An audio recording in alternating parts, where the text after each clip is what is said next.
Encontrei meus melhores amigos lendo meu diário online e rindo. Não era uma brincadeira inocente. Era um crime. Violência digital. E o que eles descobriram destruiu completamente minha vida. Meu nome é Alice. E nos próximos minutos, eu vou te contar como as pessoas em quem eu mais confiava me traíram da pior forma possível. Como eles invadiram meu espaço mais íntimo. E como isso quase me quebrou completamente. Mas antes de continuar, se você já passou por algo parecido, se alguém já violou sua privacidade online, ou se você conhece alguém vivendo isso agora, deixa nos comentários. Você não está sozinho. E se inscreve no canal porque essa história precisa ser ouvida. Essa história tem traição, consequências reais, denúncia policial e um final que você não vai esperar. Ah, e uma coisa. Todos os nomes foram mudados por questões legais. Mas cada palavra que você vai ouvir é verdade. Cada lágrima, cada momento de dor, cada segundo de angústia aconteceu exatamente como vou contar.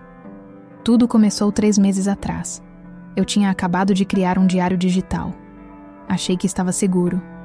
Olha, eu sempre fui daquelas pessoas que guarda tudo dentro. Ansiedade, inseguranças, medos. Eu não conseguia falar sobre isso com ninguém. Era como se houvesse uma parede invisível entre mim e o mundo, impedindo que eu mostrasse minha verdadeira essência. Sabe aquela sensação de estar sempre usando uma máscara? De nunca poder ser completamente você mesmo?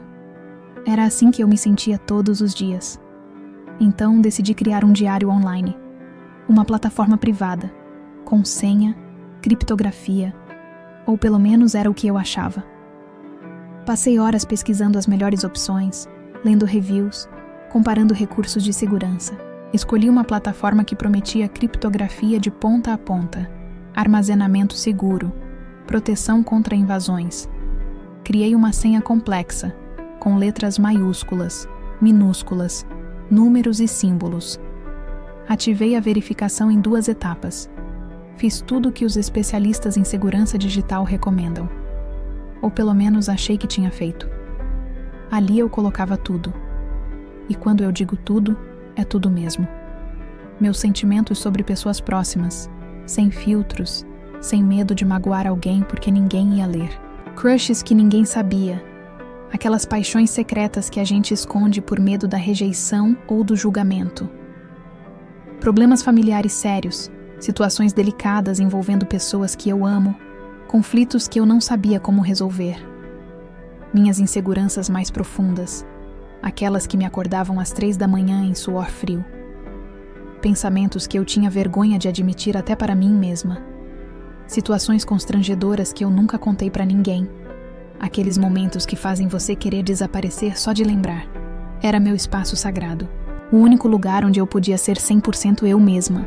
Sem filtros, sem medo de julgamento, sem precisar performar ou fingir estar bem quando estava me despedaçando por dentro. Ali eu podia chorar livremente através das palavras. Podia gritar minha frustração sem incomodar ninguém. Podia confessar meus medos mais obscuros sem ser chamada de fraca ou dramática.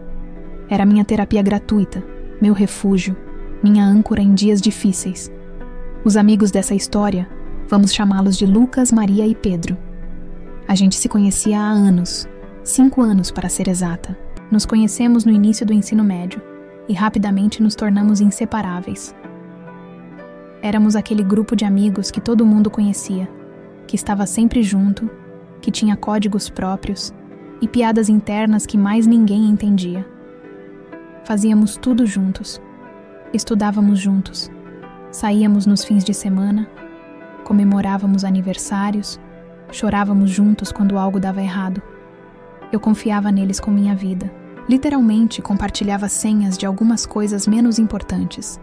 Deixava meu celular desbloqueado perto deles sem pensar 2 vezes. Aquela confiança cega que você tem com pessoas que considera família. Eles conheciam minha casa melhor que alguns parentes. Minha mãe os chamava de meus outros filhos.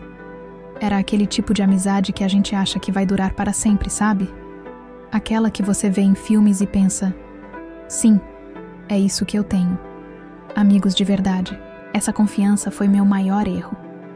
Deixa um like nesse vídeo se você acha que invasão de privacidade digital deveria ter penas mais severas.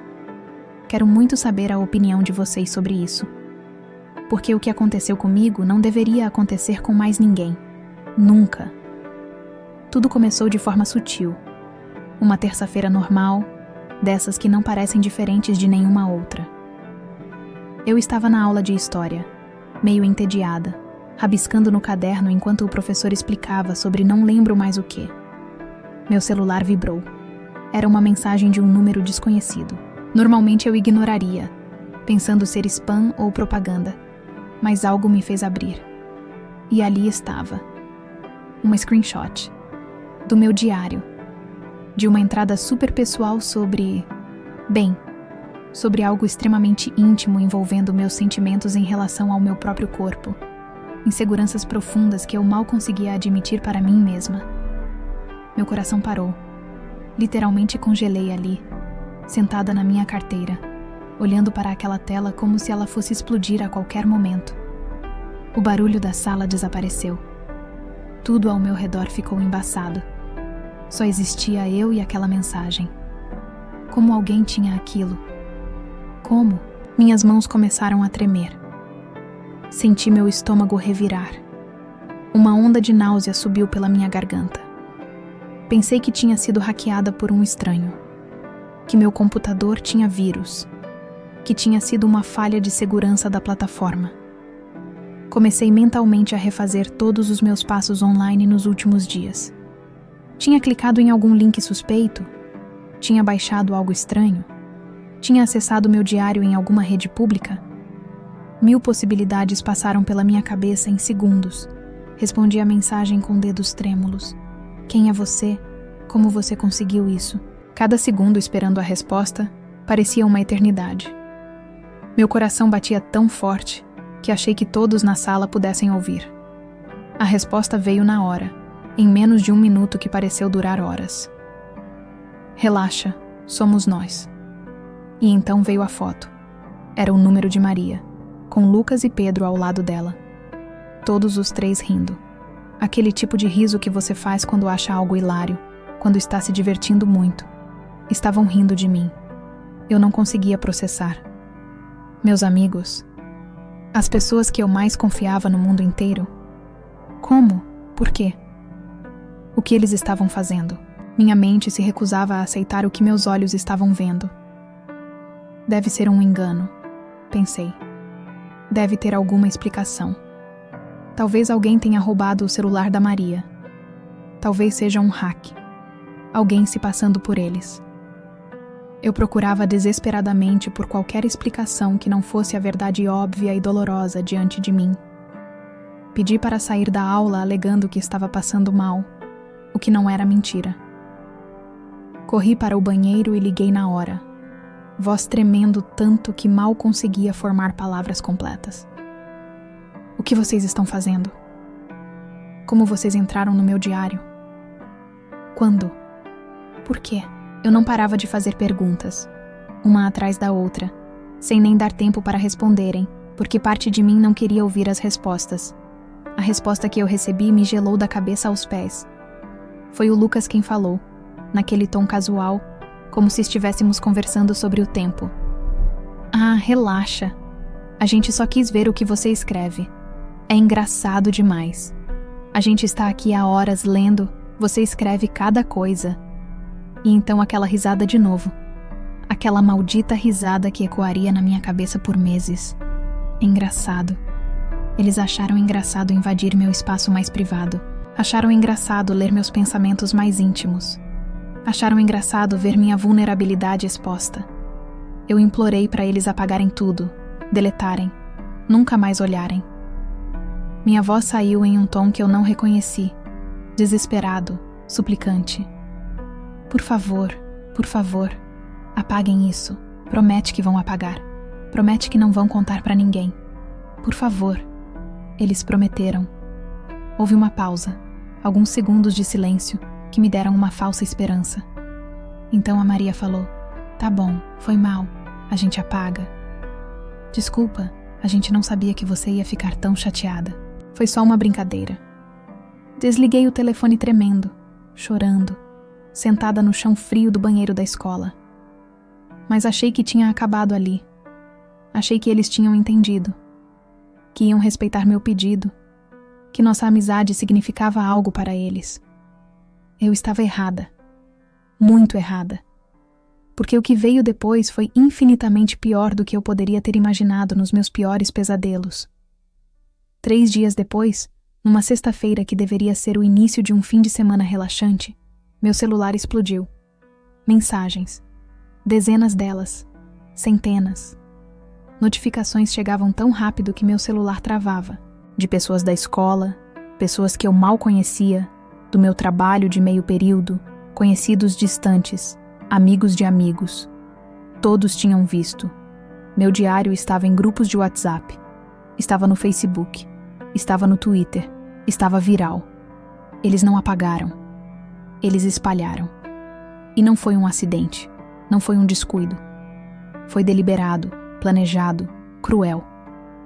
Tiraram prints de dezenas de páginas. Selecionaram cuidadosamente as partes mais constrangedoras, as mais íntimas, as mais vulneráveis. Distorceram frases fora de contexto, transformando desabafos honestos em algo que eu nunca quis dizer. Criaram narrativas falsas sobre coisas que eu escrevi em momentos de desabafo profundo, em dias onde eu estava no fundo do poço emocionalmente. Uma entrada onde eu falava sobre me sentir inadequada em certas situações sociais? Virou ela se acha melhor que todo mundo. É uma arrogante que finge ser humilde. Um desabafo sobre minha família, sobre conflitos normais que toda família tem. Espalharam detalhes íntimos que expuseram pessoas que eu amo, que fizeram minha mãe receber ligações de conhecidos perguntando sobre coisas que ela nem sabia que eu sentia. Um crush que mencionei. Alguém que eu gostava secretamente há meses? A pessoa recebeu as mensagens, screenshots com meu nome e tudo, e me bloqueou sem nem me dar chance de explicar. Nem olhou na minha cara depois. Pausa rápida, nos comentários. Me conta. Você confia suas senhas para amigos? Você deixa seu celular desbloqueado perto de pessoas próximas? Depois do que aconteceu comigo, eu repensaria cada ação, cada confiança depositada. E ativo o sininho porque toda semana eu trago histórias que precisam ser discutidas, que precisam ser ouvidas. Mas volta comigo, porque a situação estava saindo completamente de controle, muito além do que eu imaginava ser possível. Eu comecei a receber mensagens de ódio de pessoas que eu nunca tinha visto na vida.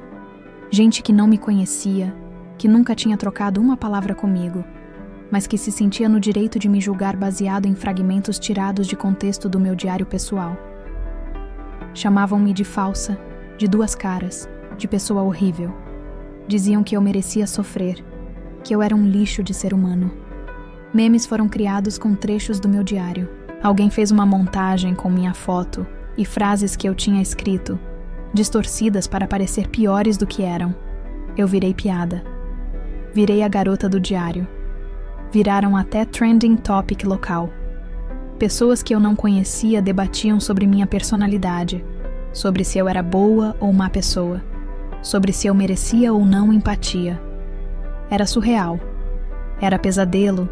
Era tortura. E Lucas, Maria e Pedro continuavam agindo como se nada tivesse acontecido. Como se não tivessem destruído minha vida completamente. Me chamavam para sair. Mandavam mensagens normais. Oi, tudo bem? Vamos no cinema hoje? Tem uma festa no sábado, bora? Como se fôssemos ainda amigos. Como se nada tivesse mudado. A dissociação da realidade era assustadora. Quando confrontei de novo, e confrontei várias vezes porque eu não conseguia entender como eles não viam a gravidade do que tinham feito, a resposta era sempre a mesma. Nossa, você não aguenta uma brincadeira? Supera. Todo mundo já esqueceu. Você está fazendo tempestade em copo d'água. É só a internet. Ninguém leva a sério. Amanhã tem outra fofoca e ninguém mais vai lembrar de você. Brincadeira. Eles destruíram minha reputação, violaram minha privacidade da forma mais cruel possível, espalharam meus segredos mais profundos para centenas de pessoas e chamaram de brincadeira. Como se brincadeira fosse sinônimo de humilhação. Como se brincadeira justificasse trauma. como se brincadeira apagasse a dor que causaram. Pause o vídeo agora e me diz nos comentários: você perdoaria ou cortaria contato definitivo? Comenta antes de ver o que eu fiz. Quero saber de verdade o que você acha. E se você está assistindo até aqui, comenta "eu apoio" para eu saber que vocês se importam com esse tema. Isso me dá força para continuar compartilhando essas histórias difíceis. As semanas seguintes foram o período mais escuro da minha vida. E não é exagero. Eu parei completamente de sair de casa, exceto para obrigações inevitáveis como escola. Deletei todas as minhas redes sociais: Instagram, Twitter, Facebook, TikTok, tudo. Desativei, apaguei, fiz desaparecer. Não conseguia mais ver notificações. Cada vez que o celular apitava, meu coração disparava, pensando que era mais alguém que tinha visto, mais alguém me julgando. Não conseguia dormir. Ficava horas acordada, olhando para o teto, repassando cada palavra que tinha escrito no diário, imaginando quem mais tinha lido, o que mais tinham espalhado. Quando finalmente adormecia, tinha pesadelos. Sonhava que estava nua na frente de toda a escola, que todos riam de mim, que não conseguia me esconder. Acordava suando, coração acelerado, precisando de vários minutos para lembrar onde estava. A ansiedade, que já era uma companheira constante na minha vida, se transformou em ataques de pânico constantes. Aconteciam do nada, no meio da aula, na fila do supermercado, dentro do ônibus. Meu peito apertava, não conseguia respirar. Tinha certeza que ia morrer ali mesmo. Mãos formigando, visão embaçada, náusea subindo. Era apavorante, era paralisante. Eu tinha medo de encontrar pessoas na rua. Medo do que elas tinham lido sobre mim, do que achavam de mim, se estavam me julgando, se iam fazer algum comentário. Comecei a mudar rotas para evitar lugares onde pudesse encontrar conhecidos. Ia para a escola por caminhos diferentes. Usava fones de ouvido para não ter que conversar com ninguém. Mantinha a cabeça baixa, evitava contato visual. Meu rendimento acadêmico caiu drasticamente.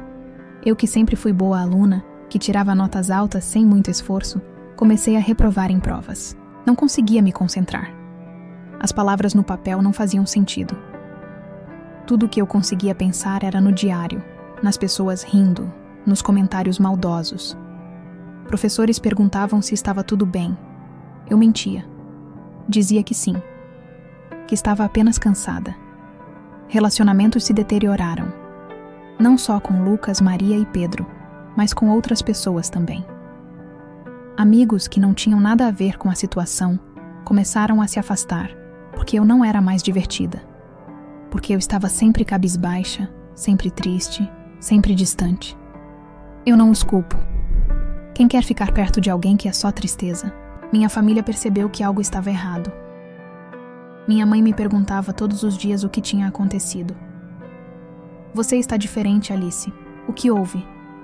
Você pode confiar em mim.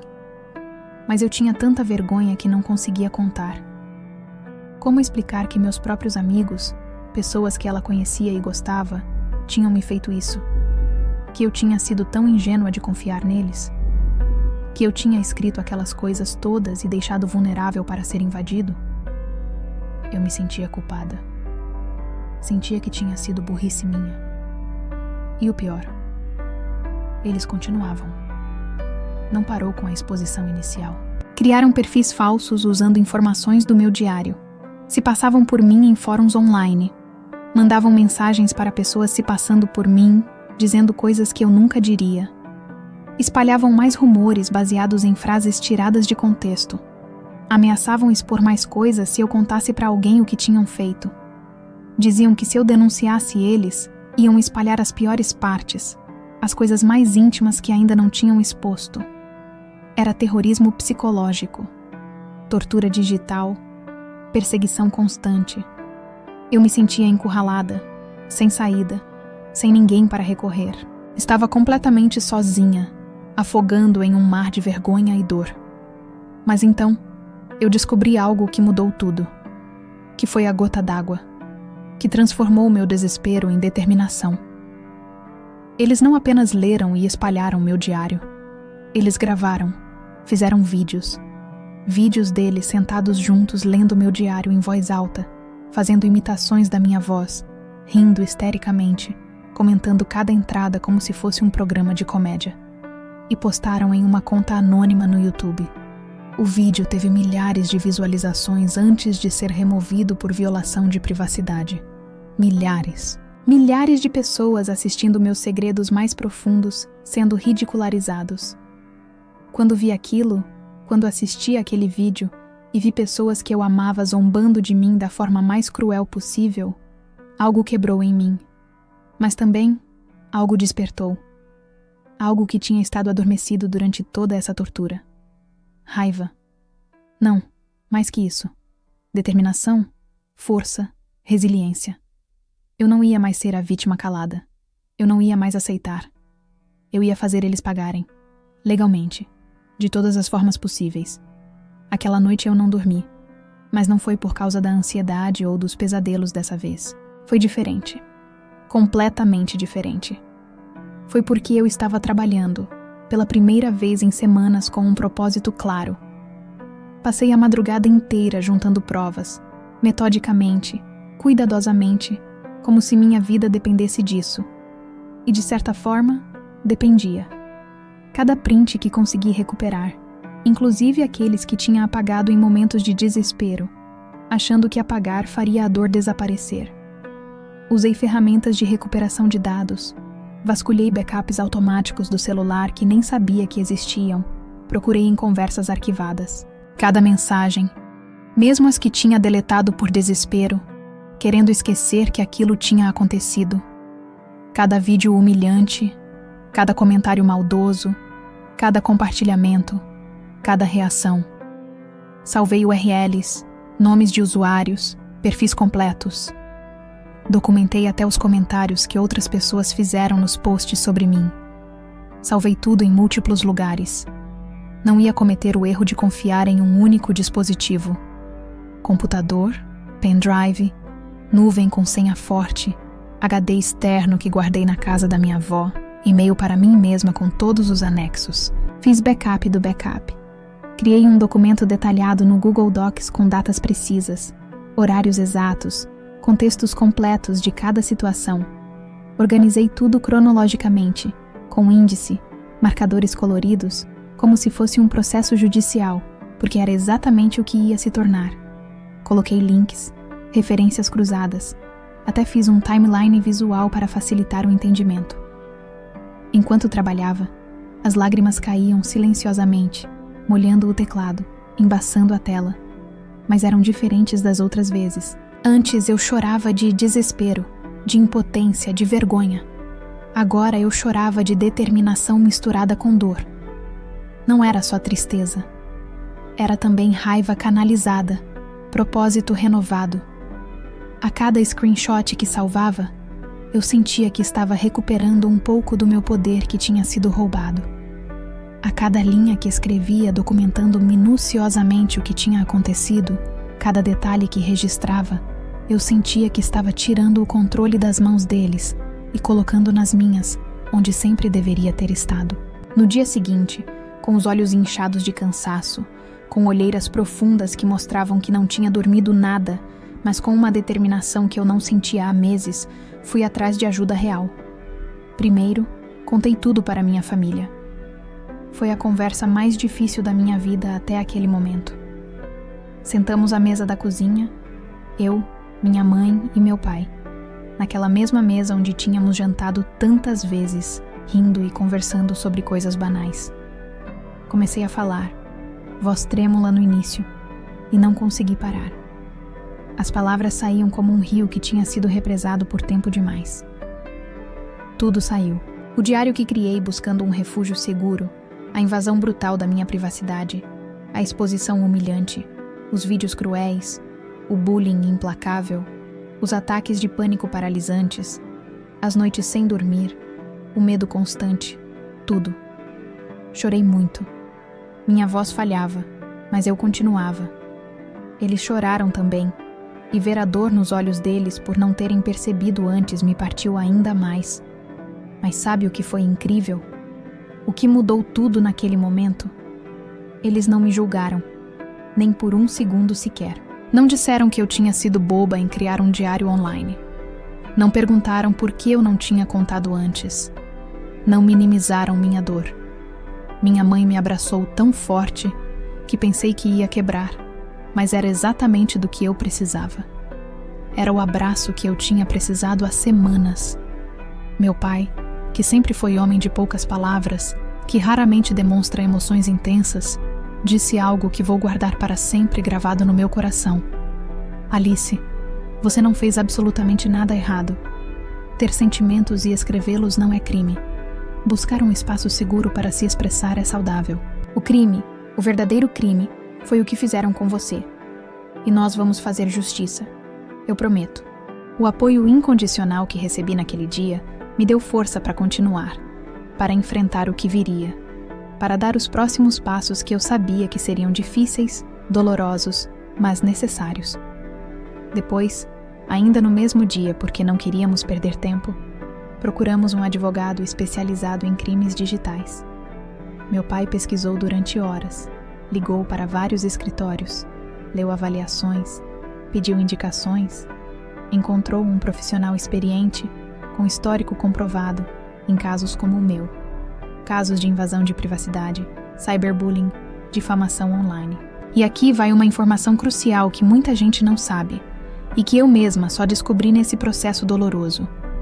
Invasão de privacidade digital é crime no Brasil. Crime mesmo, com pena de prisão prevista em lei. Lei 12.737 de 2012, conhecida popularmente como Lei Carolina Dickmann, batizada assim porque foi criada após a atriz ter fotos íntimas roubadas e divulgadas. A pena é de 3 meses a 1 ano de prisão, mais multa. E se há divulgação do material invadido, publicação, compartilhamento, a pena aumenta de 1/3 a 2/3. Difamação, injúria e calúnia também são crimes claramente previstos no Código Penal brasileiro. Perseguição virtual, conhecida internacionalmente como stalking, virou crime tipificado no Brasil em 2021 com a Lei 14.132. Muita gente não sabe disso. Acha que crime digital não é crime de verdade? Mas é. O advogado, um homem de meia idade com ar sério, mas gentil, analisou cuidadosamente tudo que eu tinha reunido durante aquela noite insone. Passou mais de 2 horas revisando cada documento, cada print, cada linha do meu relato cronológico. E então foi direto, sem rodeios. Você tem um caso sólido, Alice. Muito sólido. Eles cometeram múltiplos crimes configurados. Invasão de dispositivo informático pela Lei Carolina Dickmann, violação de privacidade, difamação pelo conteúdo distorcido que espalharam, injúria pelos xingamentos e humilhações, perseguição caracterizada pelas ameaças continuadas. Podemos e devemos processar tanto na esfera criminal quanto civil. Senti um misto confuso de alívio avassalador e medo paralisante. Alívio porque alguém qualificado, um profissional, estava validando que o que tinha acontecido comigo era sério, era grave, era crime punível por lei. Medo do que viria a seguir, do confronto, das audiências, de ter que reviver tudo. Com o advogado, registramos um boletim de ocorrência na Delegacia de Crimes Cibernéticos. Foi um processo demorado.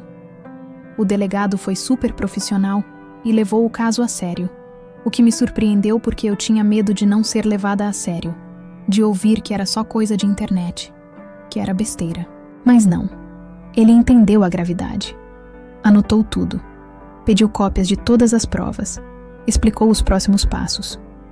Notificamos também as plataformas onde o conteúdo foi espalhado, solicitando remoção imediata baseada em violação de privacidade e termos de uso. YouTube, Facebook, Instagram, Twitter. Enviamos documentação legal para cada uma. A maioria removeu o conteúdo em 48 horas. A reação deles quando receberam a intimação foi exatamente o que eu esperava e ao mesmo tempo surpreendente. Pânico total. Pânico absoluto. Lucas me ligou chorando, voz desesperada, completamente diferente da risada cruel que eu tinha ouvido semanas antes. Alice, pelo amor de Deus, a gente não sabia que era tão sério assim. A gente achou que era só brincadeira, Meus pais estão enlouquecendo. Por favor, você precisa retirar a queixa. Maria mandou mensagens desesperadas. Dezenas delas. Por favor, retira a queixa. A gente não queria te prejudicar de verdade. A gente vai fazer qualquer coisa. A gente vai pagar o que você quiser. A gente vai pedir desculpas publicamente. Só tira a queixa, por favor. Minha família está destruída com isso. Eu vou perder minha bolsa da faculdade. Pedro, curiosamente, foi o único que não se desculpou. Não ligou. Não mandou mensagem pedindo perdão. Mandou uma mensagem agressiva, dizendo que eu estava exagerando, que estava destruindo a vida deles por causa de uma bobagem, que eu ia me arrepender. Essa mensagem foi direto para o advogado como mais uma prova de assédio. Mas eu não recuei. Nem por um segundo considerei retirar a queixa, porque não era só sobre mim. Era sobre todas as pessoas que sofrem violência digital e têm medo de denunciar. Era sobre mostrar que isso tem consequências reais, que não é só brincadeira, que palavras machucam, que exposição traumatiza, que violação de privacidade destrói vidas. Cada vez que sentia vontade de desistir, lembrava dos comentários de ódio que recebi, dos memes, das noites em que chorei até dormir, dos ataques de pânico, de como eles riram lendo meu diário. E minha determinação se renovava. O processo durou meses. Foram 6 meses intensos, desgastantes, emocionalmente exaustivos. Audiências, depoimentos, mais documentos, mais provas. Tive que contar minha história várias vezes para diferentes pessoas. Juiz, promotor, assistentes. Cada vez era como abrir a ferida de novo. Mas cada audiência, cada documento, cada passo, eu sentia que estava recuperando meu poder, minha voz, minha dignidade. Houve momentos em que eu quis desistir. Momentos em que o peso de tudo parecia grande demais. Mas minha família estava lá. Meu advogado estava lá. E algo dentro de mim, algo que tinha acordado naquela noite quando decidi lutar, não me deixava parar. Durante esse período intenso e emocionalmente exaustivo, comecei terapia. Deveria ter começado muito antes, meses antes, mas tinha tanto medo de falar sobre o que tinha acontecido. Medo de ser julgada até por um profissional que era pago para não julgar. Medo de admitir em voz alta o quanto aquilo tinha me destruído. A terapeuta, uma mulher na casa dos 40, com voz calma e olhar compreensivo, foi absolutamente fundamental no meu processo de cura. Me ajudou a processar o trauma de forma saudável, a entender profundamente que eu não tinha culpa nenhuma do que aconteceu, que confiar nas pessoas não era ingenuidade ou burrice. Me ensinou técnicas práticas de respiração e grounding para lidar com a ansiedade e os ataques de pânico. Me ajudou a reconstruir minha autoestima despedaçada, pedaço por pedaço, tijolo por tijolo, como quem reconstrói uma casa destruída por um furacão. Esse vídeo pode ajudar alguém que você conhece. Alguém que está sofrendo calado, com medo de denunciar, achando que não vai dar em nada. Compartilha com aquela pessoa que precisa ouvir isso. E olha, eu fiz um vídeo sobre como se proteger de invasões digitais que está aqui no card e na descrição, vale muito a pena assistir. Segurança digital é coisa séria. Hoje, 1 ano depois de tudo ter começado, posso dizer, eles foram responsabilizados. Não vou entrar em detalhes legais específicos porque o processo envolve menores de idade e há questões de privacidade envolvidas, mas houve consequências reais e significativas. Medidas socioeducativas foram aplicadas. Houve indenização por danos morais que eu usei para pagar terapia e ajudar outras vítimas. E o mais importante para mim, o que eu mais queria, aconteceu. Um pedido público de desculpas e reconhecimento formal do crime que cometeram. Lucas e Maria, eventualmente, entenderam a gravidade do que fizeram. Pediram desculpas de verdade, não aquelas desculpas vazias do tipo desculpa se você se sentiu ofendida. Desculpas reais, reconhecendo cada ação, cada consequência. Disseram que iam viver o resto da vida tentando ser pessoas melhores.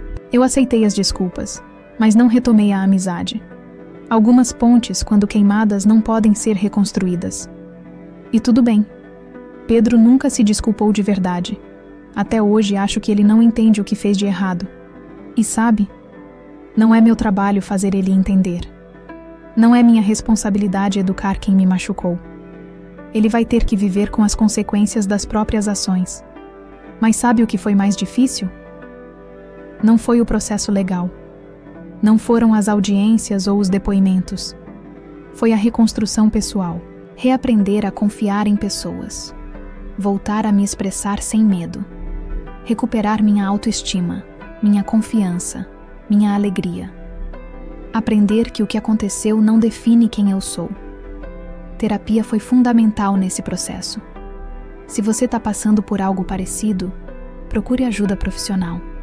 Não é fraqueza, é sobrevivência, é autocuidado. É a coisa mais forte e corajosa que você pode fazer. Minha terapeuta me disse algo que carrego comigo. Pedir ajuda não é admitir derrota, é recusar-se a lutar sozinho. Eu voltei a escrever, não em diários digitais. Aprendi minha lição quanto a isso. Agora uso um diário físico, de papel, que fica trancado. Mas mais importante que o formato, voltei a processar meus sentimentos de forma saudável. Voltei a me permitir sentir sem vergonha. Voltei a ser vulnerável, mas de maneira segura. Fiz novos amigos. De verdade dessa vez. Amigos que respeitam limites. Que entendem o significado real de confiança. Que provam através de ações, não apenas palavras, que são dignos da minha confiança. Aprendi a ir devagar, a não me entregar completamente logo de cara, a observar comportamentos, a valorizar consistência. E criei este canal, porque se minha história pode ajudar uma pessoa a denunciar, a não aceitar abuso, a entender que violência digital é crime e que merece justiça, então valeu a pena compartilhar cada detalhe doloroso. Valeu a pena reviver o trauma para que outros não precisem passar pelo mesmo sozinhos. Antes de terminar, preciso deixar informações importantes. Se você ou alguém que você conhece está sofrendo violência digital agora mesmo, aqui está exatamente o que fazer. Passo 1. Junte provas. Tire prints de tudo, mas prints que mostrem data e hora. No celular, tire screenshot da tela inteira. No computador, use a ferramenta de captura que inclui cursor e URL. Salve tudo em múltiplos lugares. Cloud, HD externo, pendrive, e-mail para você mesmo. Nunca confie em um único backup. Se houver vídeos ou áudios, baixe imediatamente porque podem ser apagados. Passo 2. Bloqueie os agressores em todas as plataformas. Corte contato imediatamente. Não importa quem seja, amigo, familiar, namorado. Se estão te machucando digitalmente, bloqueia. Sem discussão, sem dar mais chances, sem tentar entender. Sua saúde mental vem primeiro. Passo 3. Denuncie nas plataformas. Todas as redes sociais têm mecanismos de denúncia de abuso. Use. Reporte cada post, cada comentário, cada mensagem que viole as regras da plataforma. Seja persistente. Se não removerem na primeira vez, insista. Passo 4. Registre boletim de ocorrência. Pode ser em delegacia de crimes cibernéticos se sua cidade tiver, ou em delegacia comum. Leve todas as provas que juntou. Não tenha medo de não ser levada a sério. É crime. É seu direito denunciar. Passo 5. Busque apoio. Família, amigos verdadeiros, psicólogo, grupos de apoio online. Você não precisa passar por isso sozinha. Existem pessoas que se importam. Existem profissionais treinados para ajudar. O CVV, Centro de Valorização da Vida, atende de graça pelo número 188. ONGs como a SaferNet Brasil oferecem orientação sobre crimes digitais. Passo 6. E isso é importante. Cuide da sua saúde mental. O impacto psicológico de violência digital é real, é válido, é sério. Procure terapia. Pratique autocuidado. Permita-se sentir tudo o que precisa sentir, mas não sozinha. Hoje, quando olho para trás, ainda dói. Não vou mentir. Não vou romantizar. A traição daquelas pessoas deixou cicatrizes profundas. Há dias em que ainda me pego pensando no que aconteceu, sentindo a dor aguda de novo. Há momentos em que confiar em alguém novo me dá um frio na barriga. Há noites em que acordo do pesadelo de estar exposta de novo. Mas também me tornou mais forte, mais consciente, mais empática com outras vítimas. Me ensinou sobre resiliência, sobre a importância de limites, sobre o valor de amizades verdadeiras. Me mostrou que justiça é possível, que denunciar funciona, que lutar vale a pena. Se você está passando por algo parecido agora, acredite em mim quando digo: vai passar. Parece impossível quando você está no meio da tempestade, eu sei. Parece que a dor nunca vai acabar, que você nunca vai se recuperar, que sua vida está arruinada para sempre. Mas você vai superar. Você vai se recuperar. Você vai ser feliz de novo. Existem pessoas boas no mundo. Existem amigos verdadeiros. Existem pessoas que vão te amar e respeitar da forma que você merece. Justiça pode ser feita. O sistema não é perfeito, mas funciona quando você luta. E sua história importa. Sua dor é válida. Seu trauma é real. E você merece cura. Lembra quando eu disse no começo que meus amigos invadiram meu diário e isso quase me quebrou? Quase. Essa é a palavra importante. Quase. Mas não quebrou. Eles machucaram, destruíram muito, causaram trauma profundo. Mas não me quebraram. Eu ainda estou aqui. Mais forte. Mais consciente.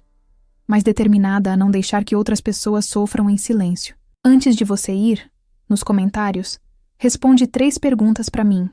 1. Você já teve sua privacidade violada online? Me conta. Você não está sozinho. 2.